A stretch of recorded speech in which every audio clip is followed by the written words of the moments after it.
Shalom teman-teman millennials. Terima kasih buat teman-teman buat atensinya. Meskipun hari libur, tapi kita mau ketemu di udara nih, via IG, untuk kita saling-saling menguatkan, saling membangun satu sama lain di masa-masa sukar seperti sekarang ini. Apapun masalah kita, percaya bahwa Tuhan punya jawabannya.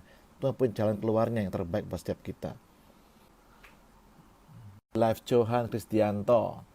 Saya beri nama Minggu Pemenang karena narasumber acara kita ini semuanya adalah pemenang-pemenang kehidupan dalam masing-masing perjuangannya, seperti Anda juga dan saya hari ini. Acara malam hari ini khusus bagi mereka yang pemenang dan juga lagi berjuang untuk menang, ya. Ini acara untuk kita semua, bagi kaum millennials khususnya. Baik, saya akan membuka aja dengan pengantar dulu. Renungan singkat firman Tuhan. Manfi, teman saya nih, adik saya nih, orang Bangka ini ya. Shalom Manfi. Memang lebih aman teman-teman dan nyaman bagi seekor Raja Wali itu tinggal di sangkar besar di kebun binatang. Makan terjamin dan banyak hal semua terjamin. Tetapi burung Raja Wali itu kan diciptakan bukan untuk tinggal dalam sangkar sampai mati di kebun binatang. Destininya, hidupnya dia itu, Raja Wali itu adalah tinggal di ketinggian, terbang di angkasa luas beratus-ratus kilometer dengan kepak sayapnya yang lebar dan kuat itu. Juga begitulah hidup kita teman-teman, kita diciptakan untuk menjadi pemenang-pemenang kehidupan dan mencapai destiny, tujuan yang Tuhan inginkan untuk kita raih. Oke? Jangan menyerah ya, apapun perjuangan kita. Don't ever give up. Pokoknya stay tune terus, jangan kemana-mana sampai jam 8.30. Kita akan kongko-kongko, ngobrol-ngobrol. Topik kita kali ini adalah Conquering Breast Cancer, ya. Menaklukkan momok wanita umumnya, yaitu kanker payudara atau breast cancer. Fakta dan data medis dunia menunjukkan ternyata pengidap breast cancer itu mulai dari usia 30 tahun. Wah, saya kira dulu hanya orang-orang tua ya. Usia 30 tahun sudah mulai bisa ada yang mengidap ya breast cancer ini ya. Ini ada beberapa DM yang saya bacakan yang masuk ke IG saya. Ini ibu muda inisialnya Y, Taiwan ini ya. Dari Taiwan menceritakan bahwa 3 tahun yang lalu, Kocohan, di usia 40 tahun, saya harus menjalani operasi breast cancer di hari Natal. Waduh, hadiah Natalnya kok operasi ya. Tanggal 26 Desember. Sedih sih rasanya mula-mula, kok pas Natal kasih hadiah operasi malah seperti itu. Salam juga Pak Heru. Ya. Juga ada yang kedua ini ibu juga nih, ibu muda juga, inisialnya B, Jakarta ini ya, menginformasikan juga menjalani operasi breast cancer di usia 40 tahun. Waduh, kok masih muda, usia-usia milenials kita ya. Tapi kita tidak perlu terus menangisi berlarut-larut. Habis katanya life begins at 40. Ya enggak? Ya. Hidup ini harus jalan terus. Meskipun ada rintangan, tantangan sebagai generasi millennials, petarung yang tangguh dalam hidup ini, kita akan melewati badai kita dengan baik dan jangan pernah menyerah pokoknya. Selengkapnya kita akan bahas bersama narasumber kita malam ini, seorang breast cancer survivor juga, yang baru saja lulus dari Breast Cancer Academy, yaitu. Dan nanti di akhir acara kita akan mendengarkan suara merdu dari Cik Fang Fang sekeluarga, suaminya, Cik Fang Fang juga kedua putri mereka. Sebelum saya mewawancarai narasumber kita, saya akan membacakan 2 ayat saja firman Tuhan dari kitab Ulangan 32 ayat 11 dan 12. Ulangan 32 ayat 11 dan 12. Laksana Raja Wali menggoyang bangkitkan isi sarangnya melayang-layang di atas anak-anaknya. mengembangkan sayapnya, menampung seekor, dan mendukungnya di atas kepaknya.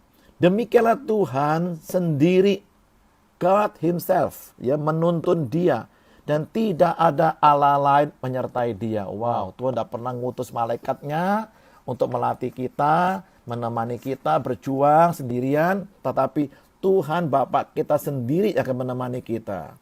Luar biasa baiknya ya Indonesia, kita punya Bapa yang luar biasa. Kebanyakan cara Tuhan mendewasakan kita itu seperti mengusik rasa aman dan nyaman kita, seolah-olah tiba-tiba kejadiannya. Tetapi percayalah, itu bukan Tuhan sedang menghukum kita, teman-teman. Melainkan Tuhan sedang menumbuhkan atau mendewasakan karakter, iman, dan pengenalan kita akan Dia melalui peristiwa yang terjadi. Seperti anak kecil yang tiba-tiba dannya. Tetapi hal itu tidak berlangsung lama, bukan? Bagi teman-teman milenials yang kangen dengan saya, jangan khawatir. Selama masa-masa pandemik ini, COVID-19, saya setiap hari akan menyapa Anda di program online berikut ini. Nah, ya. Yang pertama itu program Rekat namanya, renungan singkat berupa penyampaian firman Tuhan yang singkat, padat, jelas, dan bisa langsung diterapkan dalam berbagai permasalahan hidup kita sehari-hari, teman-teman. Kunjungi YouTube channel Johan Kristianto. Ya. Juga yang kedua, kita ada program live streaming Doa Malam Bless Indonesia, Mesbah Keluarga Pastor Johan Kristianto, setiap Selasa dan Kamis malam, jam 8 until 8:30 PM ya, di IG Story Galilee Blessing Church. Wah, teman-teman milenial nongol semua nih. Catherine juga nih, ya. Juga hari Minggunya kita ada ibadah raya online gereja kami Galilee yang bisa Anda ikuti untuk segala kalangan, segala macam nama gereja di YouTube channel Johan Kristianto setiap minggu mulai pukul 10. Pembicara selalu sama, yaitu saya sendiri ya, pastor kita Johan Kristianto. Tadi pagi saya sampaikan topik metamorfosis, artinya perubahan dari dalam keluar. Perubahan pola pikir kita yang menggerakkan perilaku kita sehari-hari. Ya, bagi yang belum sempat nonton, ngikuti masih bisa ya. Tinggal klik aja di YouTube channel Johan Kristianto. Tapi daripada teman-teman pusing mengingatnya, gampangnya gini aja, langsung aja klik subscribe-nya YouTube channel Johan Kristianto dan dapatkan video-video menarik di dalamnya. Dan jangan lupa gratis ya, share bagi teman-teman yang lain juga. Sesama milenials kita saling berbagi, saling menguatkan. Anda tinggal klik subscribe, maka Anda tiap hari akan diberikan notifikasinya ya. Terakhir acara kita ya, program hari ini bisa berlangsung ini kali yang edisi yang ketiga, yaitu Minggu Pemenang Champion Day. Doain ya bisa setiap minggu tayang program ini. Dan yang bagi yang belum follow, tolong dong follow dulu ya. Follow IG Johan Kristianto. Dan ini penting. Ya, bagi teman-teman yang ingin bersaksi atau punya kisah menarik perjuangan seorang millennials dalam bisnisnya, dalam perintis usahanya, dalam mengatasi masalah keluarganya, hubungan keluarga, orang tua, suami istri, atau masalah sakit, penyakit, kebiasaan buruk atau apapun juga ya yang kita hadapi sehari-hari, hubungi saya. Nah, untuk yang minggu depan sudah ada nih. Minggu depan sama 2 minggu lagi sudah ada yang mengisi slotnya ini. Untuk minggu depan tanggal 31 Mei 2020, tamu kita di program Minggu Pemenang adalah seorang millennials yang di usia 25 tahun lolos dari vonis hukuman mati. Waduh, ngeri sekali ini ya. Berarti ini luar biasa sadisnya mungkin kesalahannya sampai hampir divonis hukuman mati. Masih muda, 25 tahun. Ingin tahu kisah lebih lanjutnya? Ikuti Minggu Pemenang edisi minggu depan tanggal 31 Mei 2020 pukul 19.30 atau 7.30 PM malam hari ya. Baiklah, kita akan memulai wawancara kita dengan narasumber Minggu Pemenang edisi 24 Mei 2020. Narasumber kita hari ini adalah seorang pemenang, champion, menaklukkan momok bagi kaum wanita, yaitu kanker payudara atau breast cancer, yang baru beberapa bulan lulus dari Cancer Academy. Seorang pengusaha milenials usia 40-an tahun, istri dan ibu dari 2 orang putri. Terus pakai HP-mu ae. Sudah saya konekkan, ada suara, nggak ada gambarnya nih, gimana nih? Iya Pak, nggak ada gambarnya nih. Gimana ya? Atau ulang lagi, Pak. Ini lagi connecting. Teman-teman tunggu ya, teman-teman tunggu ya. Seru Pak ya, seru deh. Kita coba lagi connect lagi dengan Cik Fang Fang.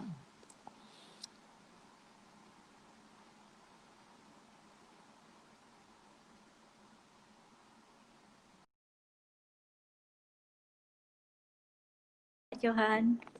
Sapa teman-teman dulu deh, teman-teman milenial. Teman-teman milenials. Hai teman-teman milenials. Oke, mana suaminya? Bro Dodi mana nih? Teman baik saya ini. Oke. Oke, gimana hari ini Ci Fang Fang? Sehat? Sehat Pak. Sehat, semangat ya untuk berbagi ya. Terang Pak. Tahu kapan lulusnya tuh ya? Lulusnya baru tanggal Valentine kemarin, 14 Februari. Waduh, hadiah Valentine ya. Iya. Hadiah kasihnya Tuhan untuk Ci Fang Fang ya. Luar biasa. Teman-teman, iya. Ci Fang Fang ini baru lulus loh dari Cancer Academy. Selamat dulu. Oke, Ci Fang Fang, kita akan mulai aja langsung. Teman-teman sudah pada menunggu.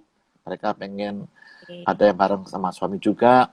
Mungkin bisa saya kasih waktu dulu Ci Fang Fang untuk bercerita dulu supaya lebih leluasa gimana mulai terasanya cancer tersebut, supaya teman-teman yang juga bisa mendeteksi dini gitu ya. Dan apakah ada perubahan emosi dan gimana reaksinya awal-awal dan berapa lama prosesnya berlangsung gitu ya. Bisa sampaikan?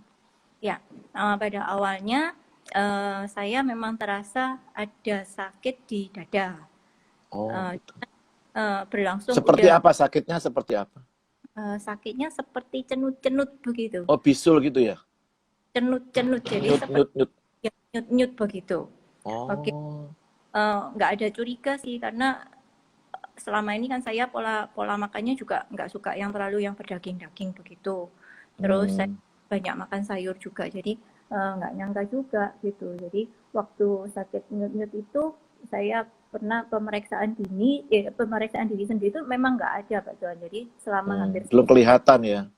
Nggak kelihatan apa-apa sampai pada suatu hari saya mandi, terus kok waktu itu sakit juga. Kan itu sakit itu nggak setiap hari, sakit hilang gitu. Oh, hari gitu itu suatu hari itu pada waktu itu sakit, terus aku pegang kok ada satu benjolan tuh kecil sekali, sebesar gigitan nyamuk, jadi kecil. Warna terus, merah gitu? Enggak, dan itu pun berwarna? Enggak berwarna, jadi itu pun kalau enggak diraba dengan dicari setengah mati gitu, enggak bisa tahu. Jadi teman-teman tuh penting tuh ya. Ya, terus? Jadi waktu ini posisi kan di Malang itu nggak ada mamografi, jadi waktu itu saya hanya ke USG. Di USG pun dokter itu udah periksa pertama tuh dia nyatakan nggak ada apa-apanya. Itu padahal dokter. Terus aku udah bilang, bisa mendeteksi. Coba lagi dokter, coba lagi yang sebelah sini, saya tunjukkan dengan lokasi yang kira-kiranya tepat. Baru oh iya, dokter itu bilang, langsung lemes dah. Aku tanya sama dokternya, pasti nih dok, pasti, dan tipenya BRCA itu jadi tipenya tuh yang ganas. Waduh. Waktu itu udah bingung juga, nangis pasti kan, soalnya kan nggak nyangka. Terus aku pertama kali aku telepon adik saya tuh yang Heru itu. Aku bilang, terus hasilnya aku fotokan karena dia kan juga banyak berhubungan dengan dokter. Terus dia cari informasi, Setelah itu ternyata foto ya? Setelah itu foto. USG karena di Oh, Malang nggak. USG. Jadi waktu itu terus akhirnya kita putuskan udah langsung cek aja ke Singapura karena berdasarkan informasi teman-teman saya itu chance yang paling bagus itu selama ini untuk kasus yang sama seperti saya itu di Singapura. Jadi saya langsung ke sana ceknya. Ya di sana udah diperiksa dengan seksama dan akhirnya diputuskan harus operasi. Jadi benjolan apapun itu kan harus diambil.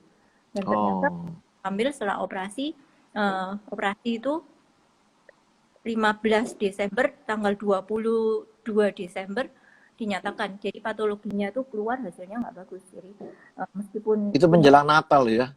ya aku udah Duh. berharap, aduh semoga hadiah Natal yang bagus gitu. Cuman bagus Oh versi iya, ya kan gitu. Bagus iya, versi iya. berarti kan hasil patologinya tuh bagus dalam artian bukan cancer atau cancer yang Cina atau yang Iya, iya. menurut saya. Ternyata tanggal 22 patologinya keluar tuh hasilnya nggak bagus. Jadi meskipun kansernya itu kecil, nggak sampai 1 cm, tapi ternyata jenisnya itu yang ganas. Dan itu pun bibit-bibitnya itu sudah ada sampai ke 8 cm dari induknya itu. Diameter 8 cm ya? Iya, Waduh. iya. Dan dari hasil mamu itu nggak kelihatan seperti itu. Dari hasil mamu pun getah bening juga tidak ada apa-apanya. Tapi ternyata pada waktu operasi getah bening diambil itu juga udah ada.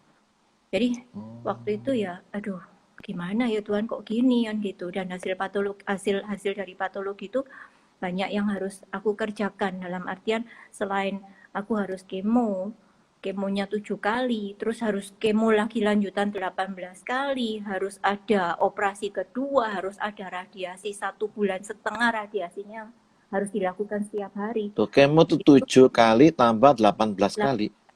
25 kali.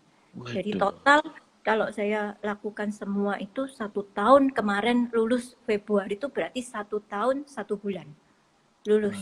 Itu pun ada yang dirangkap, jadi ada kemo yang masih berjalan tapi saya sela-selanya ada radiasi begitu. Jadi 1 tahun 1 bulan semua lulus sudah. Itu sih Pak Juan. Jadi ya perjalanan yang long journey. Tuhan Iya, sertai. iya, iya. Tapi di Tuhan awalnya itu dokter Singapura tuh sempat nggak memberi harapan berapa persen untuk sudah, bisa dokter sembuh.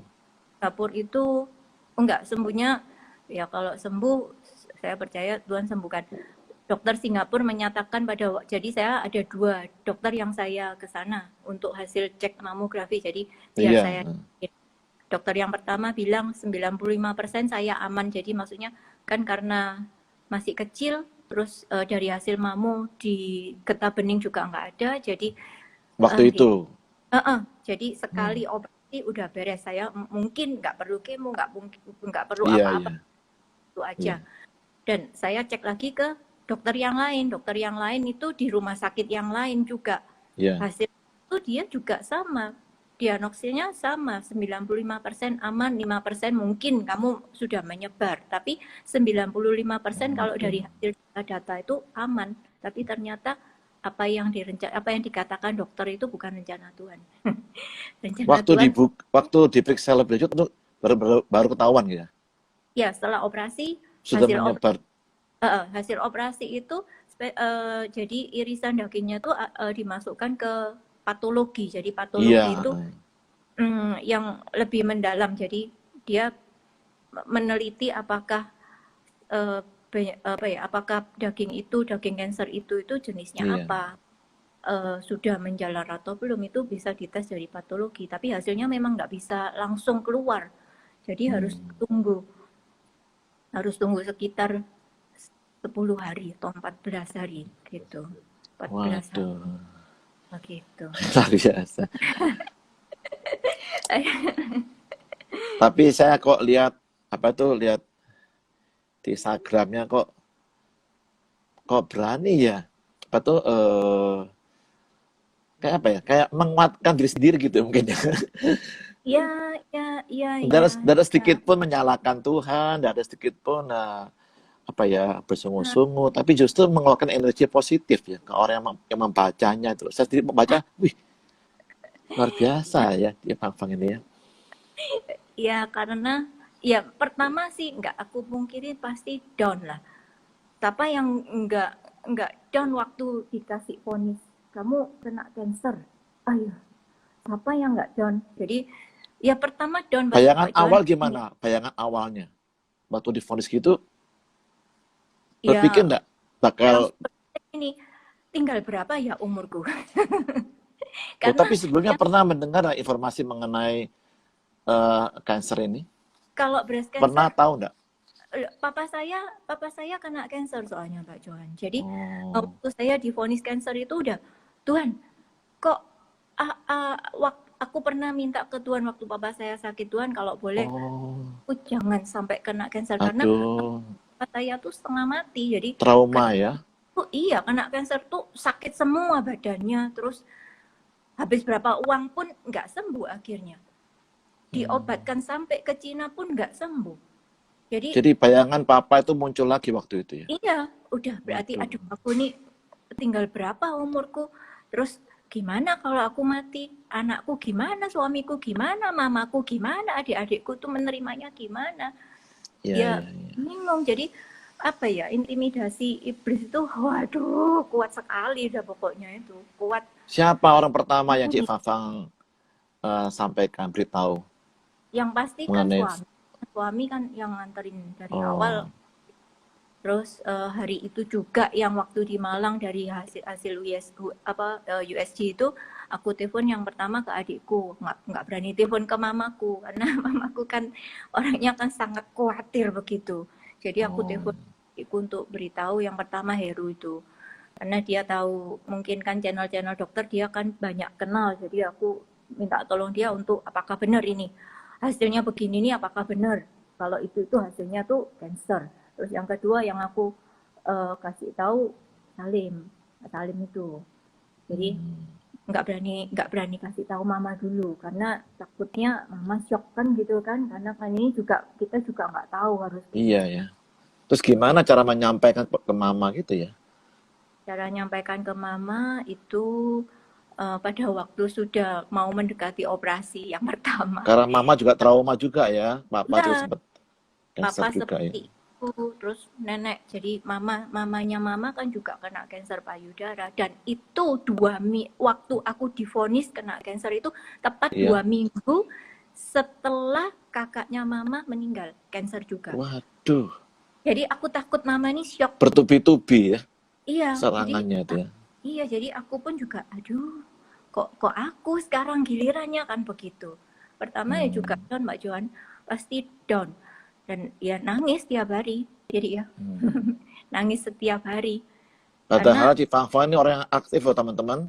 Aktif bisnis, bekerja, gesit, tidak pernah diem. Aduh, ya begitulah ya begitu iya. Mbak Joan. Kalau mana Kododi ini? Kalau Ada? di sini ada takut nggak cukup ini sini di Ayo sini, ayo Kododi. Kododi, ini teman-teman mau tahu juga ini. agak Jadi ada 2 petarung hebat ini yang mengalahkan momoknya ini ya. Reaksi pertama apa? Kododi setelah mengetahui istrinya pasti kena cancer gitu. Kebayang Ya, apa yang terbayang itu? ya kiamat, Pak. Kiamat ya. Aduh. Aduh. Apalagi yang merasa yang mengidap ya. Pendampingnya kiamat apalagi yang menjalaninya ini. kalau menjalannya udah wis pasrah wis Ya kan Terus selama ini ya, ya kan selama ini kan Fang kan yang selalu berdua dengan saya terus, Pak. Jadi iya. kemana-mana selalu. Jadi apa namanya? Ya Masih muda lagi ya. iya, Pak. Jadi pada saat dengar di USG di Malang yang di dokter Malang yang pertama ya itu tadi Pak lemas gitu sudah ya itu Pak. Padahal belum mamografi dia, belum ya. Belum Pak, masih USG. Kalau di Terus, Kempot yang ambiar itu loh Pak. aduh. Bener Pak, sungguhan Pak. Itu saya. Terus siapa yang menyampaikan kepada anak-anak mengenai mamanya ini? Mama atau papanya nih yang menyampaikan? Kesia tahu sih langsung, jadi dari waktu aku pulang USG, terus aku kasih tahu Kesia, hasilnya nggak bagus. Kesia anak pertamanya Pak Dodi, umurnya berapa tadi sekarang? Berapa sih umurmu sih? 19 tahun. 19 tahun, dia sudah mau dewasa. Adiknya yang kecil gimana ya? Adiknya ya antara ngerti dan nggak ngerti. Ngerti kalau mamanya sakit, cuman kan nggak tahu itu persisnya yang gimana gitu. Setelah Bro Dodi ini tahu istrinya pasti kena cancer, kan mesti wirawiri ke Singapura, gimana kerjaannya, gimana bisnisnya, siapa yang menemani, kira-kira apa yang Bro Dodi putuskan waktu itu dengan cepat? Pada saat awal saya antar Pak, maksud saya kan saya ada punya bisnis sendiri itu. Iya. Pada saat awal 3 bulan, 5 bulan sampai bulan 5 saya tetap ada kerja. Tapi akhirnya bulan 6 saya putuskan untuk pekerjaan saya stop Pak. Karena supaya Tapi bisa. tahu ya ini bakal panjang ya? Iya betul. Waduh. Selain itu pusing Pak. Sudah kalau Nggak bisa konsen ya? Iya Pak, makanya saya kesaksian ke teman-teman kalau yang nganter orang sakit itu lebih stres Pak, betul. Yang nganter lebih stres? Iya, jadi kita kan prepare untuk semuanya Pak. Jadi untuk pesawatnya, hotel, konsumsi apa, appointment dengan dokter, dengan rumah sakit. Jadi akhirnya bulan 5 saya putuskan tuh tempat kerja usaha saya tutup Pak. Gitu. Waduh, luar biasa teman-teman. Luar biasa nih, menyentuh hati kita ya. Wah, demi menemani istrinya loh. Sampai rela ya, berhenti bekerja usahanya untuk mengurus semuanya ya, persiapannya sebagainya. Kita sama-sama stres nih ya dua-duanya ya. Kayaknya saya yang lebih stres Pak. Oh gitu. Aduh. Oke. Selama menjalani proses pengobatan kanker ini, kapan ya Ci Fang Fang saat yang benar-benar merasa di titik terendah, sepertinya mau menyerah saja, mau quit gitu loh, nggak mau nerusin lagi pengobatannya gitu? Iya itu. Pernah jadi, kayak gitu? Pernah dan udah pernah mau minta Tuhan, sudah Tuhan hari ini aja, karena Itu kapan? Bulan keberapa itu? Bulan itu keberapa? jadi gini Pak John, jadi setelah aku operasi terus dan harus menjalani kemo, itu setelah operasi ke menjalani kemo pertama itu sekitar terpaut 3 mingguan. Jadi selama 3 minggu hampir 1 bulan itu down, dalam artian aduh aku ya gimana ya nanti kalau aku di kemo tuh kuat atau enggak ya. Yang paling aku takutkan sih pertama kali, yang paling nggak siap tuh karena aku gundul. Karena gundul bayangan medeni, maksudnya jadi jelek kan gitu. Menakutkan gitu. Ya menakutkan. Terus apalagi kan aku selalu berambut panjang dan rambutnya yang begitu-begitu kayak rambutnya Jesuin begitu, digulung-gulung begitu. Terus yang kedua aku yang takutkan, aku dulu kan kurus Pak Johan. Terus sakit-sakit lagi, gampang sakit bukan sakit-sakitan. Jadi gitu ya. Di kemo ini apa aku ini kuat ya?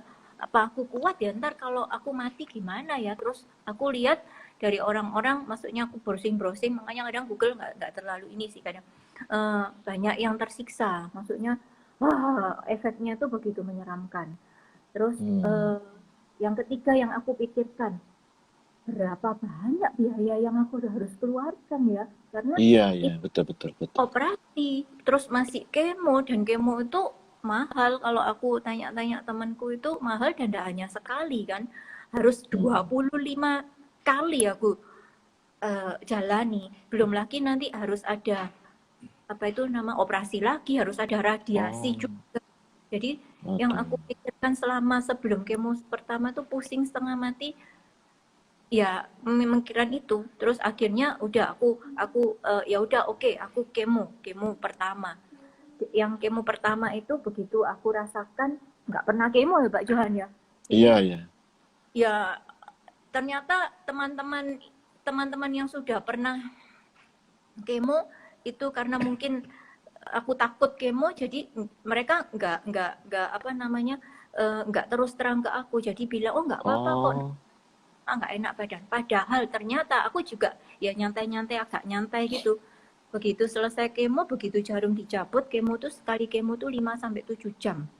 Begitu oh, jarum dicabut Masih lemes. nggak bisa berdiri. Jadi lemes oh, begitu.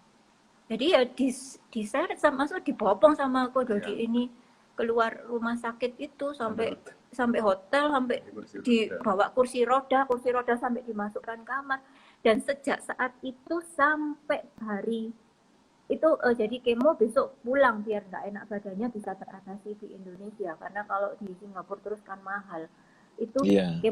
kemo yang pertama itu dari hari pertama kali kemo sampai hari ke-12 itu saya nggak pernah tidur, jadi Wih, nggak bisa tidur, gak bisa jadi tidur.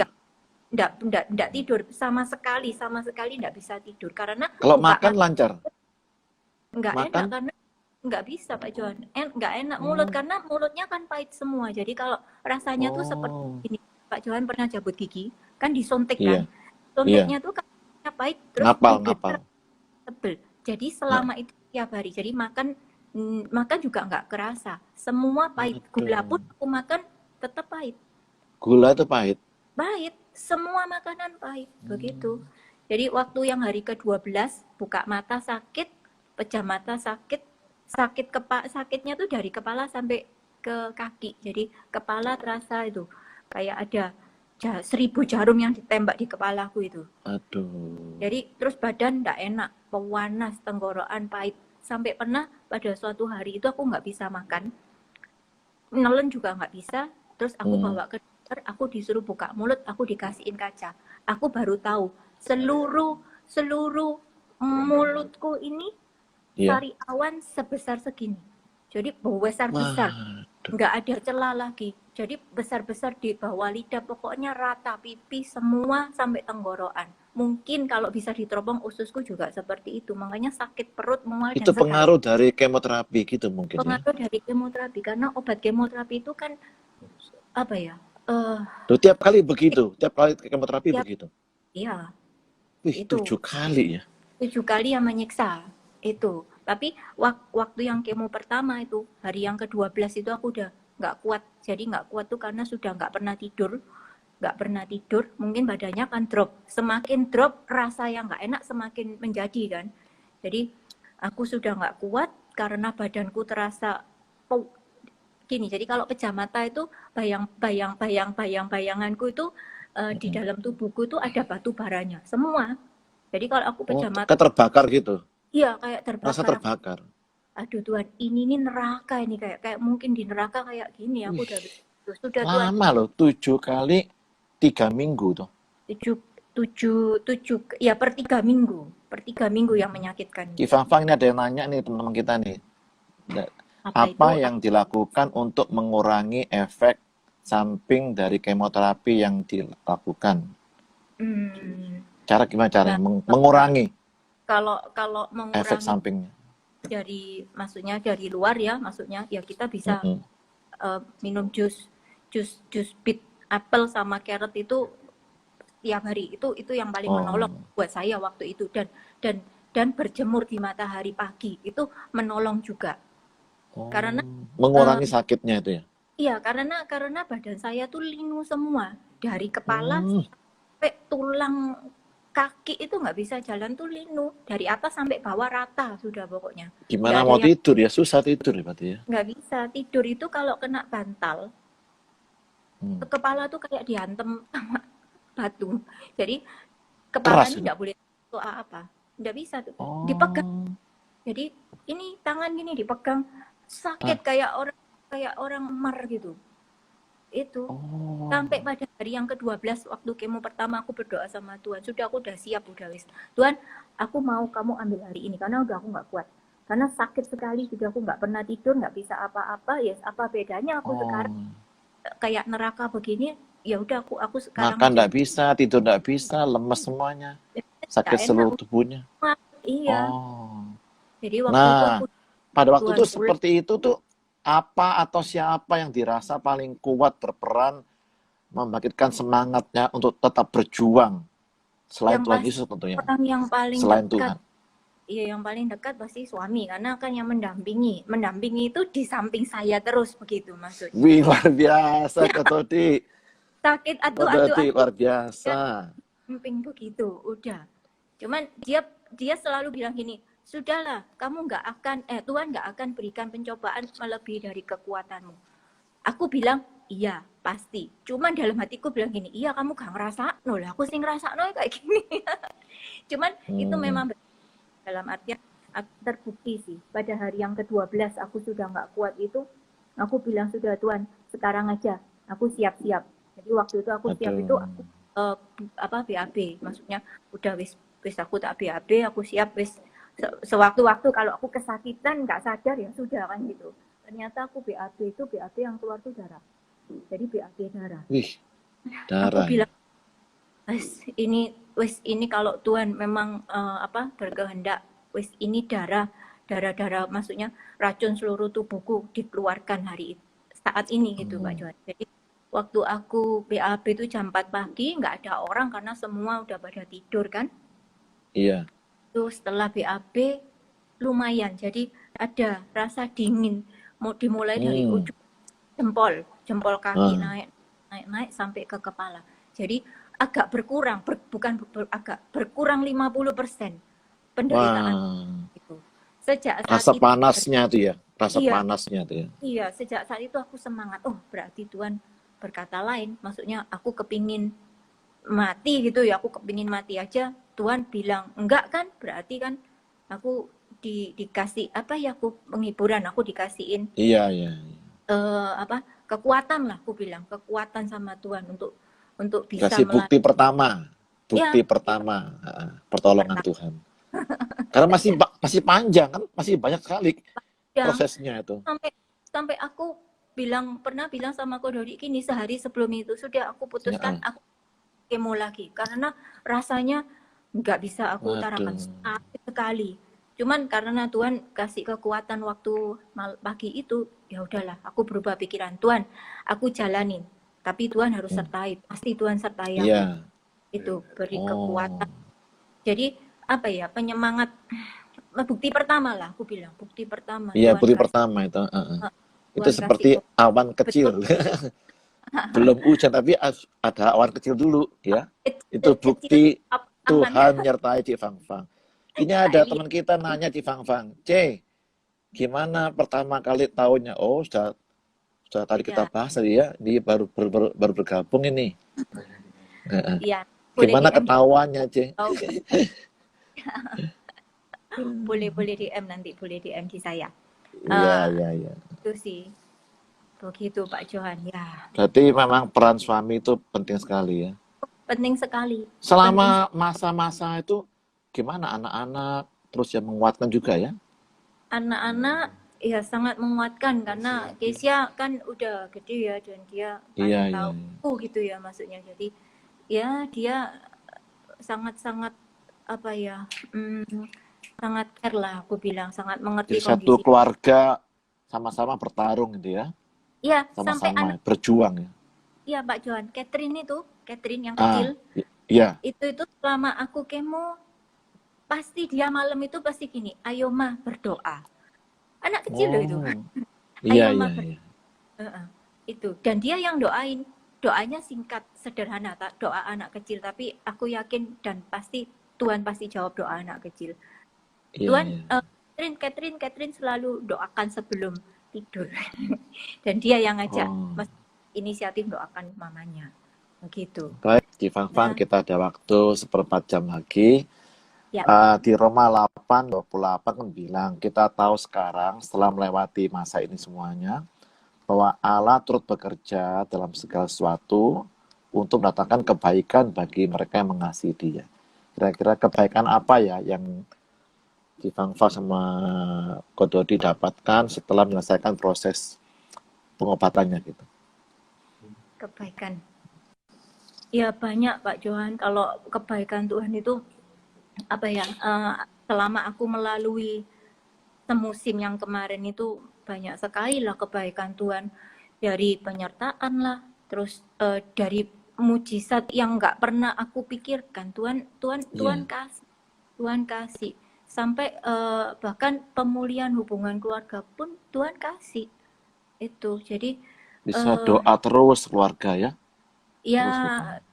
apa ya, mungkin suamiku ini, Dodi ini, eh, dengan kejadian aku itu lebih percaya lagi bahwa kebaikan dan penyertaan serta mujizat Tuhan tuh masih ada Pak Johan, karena Puji Tuhan, puji Tuhan. banyak kita tuh disertai mujizat yang nggak pernah kita pikir, nggak pernah kita minta. Bahkan Tuhan tuh kasih apa ya, sudah disediakan di depan, padahal kita nggak tahu, nggak pikir sampai sebegitunya. Begitu banyak sekali Pak Johan, banyak Kalau saya sekali. terkesan tadi tuh waktu Cifang di titik yang terendah gitu, sudah mau quit ya, mau menyerah gitu, Wih, Tuhan datang gitu ya, iya tetap buktikan ya.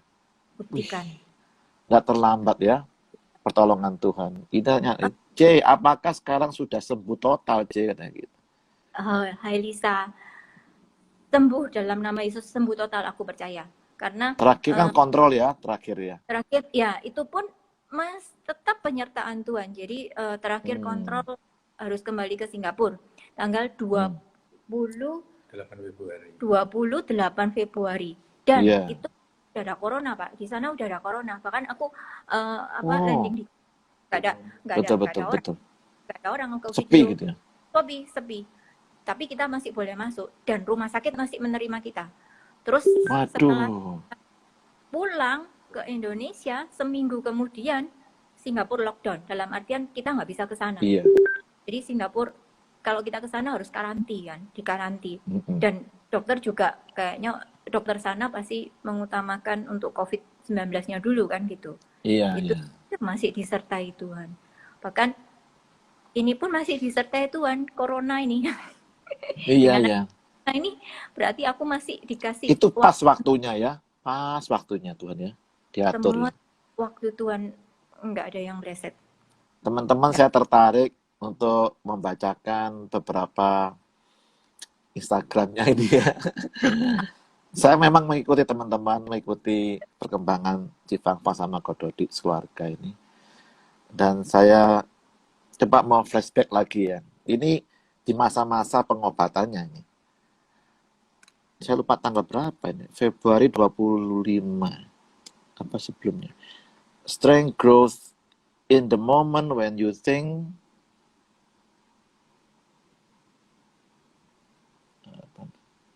Bukan. iya.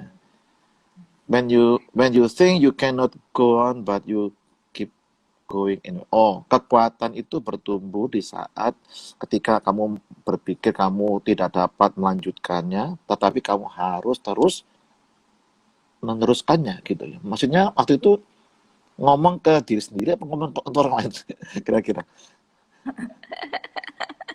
Ya, ke diri sendiri itu kesimpulan. Jadi maksudnya setelah yang aku alami. Jadi ternyata kekuatan yang aku dapat itu ternyata aku dapat sesaat sebelum aku menyerah. Jadi Oh, ya betul ya, betul. jadi ya memang begitu. Kalau kita nggak menjalani, nggak mencoba bahwa kita bisa atau enggak, kita nggak akan tahu kekuatan kita sampai mana bersama-sama Tuhan itu. Itu sih nggak bisa. Karena memang dilema ya. Kita mau pas tidak mampu, tapi kita harus tetap menjalaninya. Nah, itu kekuatannya juga harus minta kekuatan dari Tuhan ya. Nggak bisa kalau, nggak mungkin lah aku bilang kalau kita sendiri atau aku sendiri waktu itu jalanin tanpa minta kekuatan Tuhan, ya udah aku menyerah gitu waktu itu. Nggak mampu, soalnya aduh, apa ya. Iya, iya. Kemoterapi itu berat bagi aku, berat memang. Teman-teman, saya ini baca ya, hampir semuanya IG-nya Cifang ini nggak ada sedikit pun mengeluh. Malah saya yang baca, malah saya dikuatkan oleh Cifang. Contoh ini, cancer didn't bring me to my knees. It it brought me to my feet. Wih, kanker tidak membawa saya ke lutut saya, tetapi membawa saya ke kaki saya. Ini jawabannya ini delosor ya. Maksudnya Begitu begini ya. tuh, Tuhan. Aku jalanin waktu yang setelah aku menyerah, ternyata Tuhan kasih kekuatan, aku sudah bertekad dengan diriku sendiri, oke, aku jalanin. Aku nggak akan mati karena kanker ini. Jadi aku akan buktikan kepada orang lain bahwa kita bisa. Kalau kita mau ya, maksudnya ya, kita berkomitmen, kita bisa mengalahkan cancer. Jadi anggap aja gini, oke, kalau aku bisa ngomong sama cancer, oke cancer, ayo, kamu nggak akan membuat aku itu bertekuk lutut, bahkan aku akan berdiri dengan tegak di kakiku. Itu sih. Jadi aku akan membuktikan bahwa cancer itu nggak membuat orang meninggal kalau. Iya betul. Daud sendirian, dia bilang, lalu Daud memperkuat iman kepercayaannya dia sendiri. Jadi Fang ini nulis terus ini luar biasa nih. Sometimes it's hard for me to understand what you really want to happen, but I trust you. I know you will give me what's the best. Apapun percaya ya. Kau pasti beri yang terbaik gitu. Percaya. Meskipun sakit ya. Percaya sudah. Meskipun udah susah untuk mengerti ya apa yang sedang Tuhan tahu Tuhan ini apa, pokok aku percaya. Gitu, aku pasti percaya. Itu yang terbaik ya. Pasti yang terbaik, apapun itu hasilnya, percaya sudah. Oh, teman-teman, apapun yang kita alami, kita boleh niru Cik Fang ini, ya, memperkuat iman kita sendiri. Makanya dikurangi ngomong-ngomong yang negatifnya. Kita harus lawan begitu ya, Fang ya. Nah, ini bagus sekali nih. The moment you are ready to quit is usually the moment right before a miracle happens. Don't give up, gitu ya. Jadi saat dimana kamu sudah mau menyerah, biasanya itu adalah saat yang tepat kamu akan mengalami miracle-nya Tuhan ya.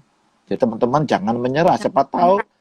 Iya, jangan menyerah. Sejam kemudian sembuh loh, siapa tahu. Jadi bisa langsung sembuh ya. Ya. Waktu BAB luar biasa ya.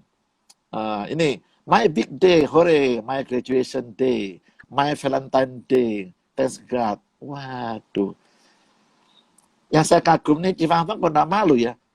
Memuat foto-fotonya, lagi gundul, lagi anu. Buat apa malu? Itu udah pernah saya rasakan, kalau kita menutup diri, itu akan membuat kita semakin tertekan ya, aku bilang. Tertekan. Tertekan. Buat apa? Itu salah satu yang membuat aku down itu, Pak Johan. Karena pertama awal terdiagnosa itu yang sebelum aku kemo pertama itu mengintimidasi aku itu yaitu, oh kamu jadi intimidasi iblis ya, jadi kamu gak malu gini harus begitu. Jadi itu. Aku putuskan enggak, aku harus menerima, harus bisa menerima realita ini, aku harus bisa menerima sakitku. Oke, yang terakhir ini, sempat terbayang enggak Cik Fang gimana setelah saya ngalami ini, suami saya bagaimana menerima saya gitu. Sebagai perempuan enggak sempurna lagi toh. Udah aku tahu hatinya, Pak. Dia menerima ya begitu. Nah itu, tapi ini teman-teman bener loh. Di kali pertama mereka pergi sekeluarga setelah pulih itu ya. Di Fang terus begini, waktu lagi di Jepang ini, lagi berlibur sekeluarga ya. You don't need to be perfect together. You just need to be happy together. Ya. Kita bisa bahagia meskipun imperfect ya, tidak sempurna ya. Kita bisa tetap bahagia. Bahagia itu pilihan. Iya, saya setuju sekali. Oke, di akhir acara kita habis ini, lagu apa yang paling kuat muncul di benaknya Cik Fang selama menjalani proses yang begitu panjang, melelahkan dan lama sekali itu? Lagu apa ya? Banyak ya aku ya. banyak termasuk itu lagu-lagu Pak Johan itu juga. Waduh, puji Nyanyi Tuhan. Ayo saya wah, nantang nih. Saya nantang Cik Fang Fang, Kodoti sama anak-anak. Ayo nyanyi. wah, Bersyukur sama Tuhan ya. Bersyukur sama Tuhan, berkebaikannya Tuhan. Habis itu saya doa. Ya, ya. waktu kita tinggal 3 menit lagi. Oke, silakan. Oke. Gak apa-apa nyanyi. Santai aja. Biar Kesia yang mendahului nyanyinya salah satu lagu yang memberkati aku itu lagunya Waktu Tuhan. Waktu Tuhan, oke, ya bagus. Ayo Kesia, kamu dulu ya.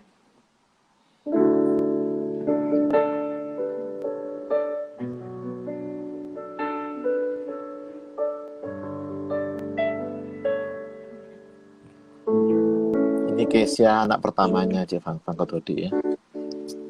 Sesuatu terjadi,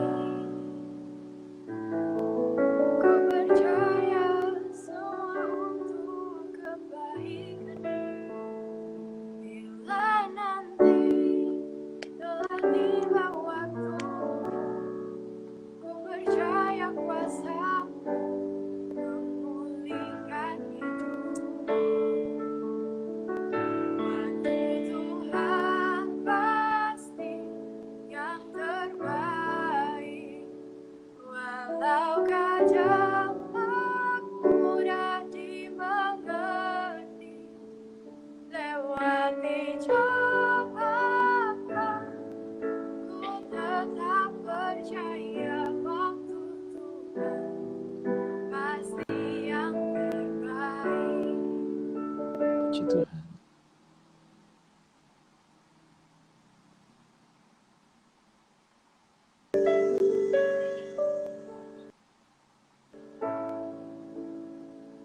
Bila kau izinkan sesuatu terjadi, ku percaya semua untuk kebaikan. Bila nanti telah tiba waktu, ku percaya kuasa